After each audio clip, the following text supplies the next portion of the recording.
এক বাঁশিওয়ালা এসেছিল। তখন ফাল্গুন মাস, গাছে গাছে কত রং, কত শোভা, কত পাখির কলতান, নদীতে কি অপরূপ ছায়াময় ঢেউ, দূর পথে কি মায়াবী আলো, বাতাসে কি সুগন্ধ।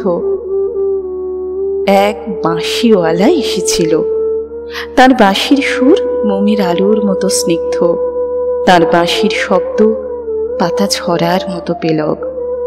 তার বাঁশি কি করুণ, কি মোহময়। সে এসেছিল। জানলার পর্দা উড়ল হাওয়ায়, দুয়ারের আকুল গেল খুলে, বাগানের গাছের পাতার ডালে ছড়িয়ে পড়ল প্রজাপতির মতো রঙিন গান।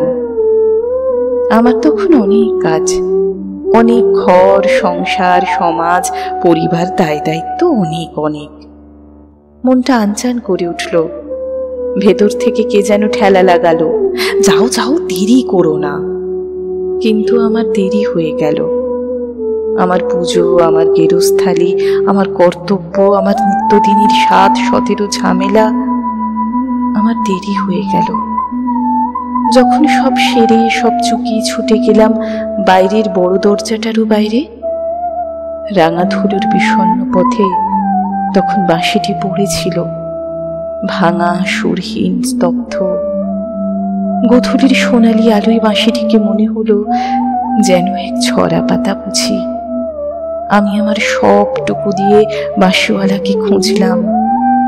সন্ধ্যা লগনে আকাশে ফুটে ওঠা প্রথম তারাটি বলল, আমি এখানে।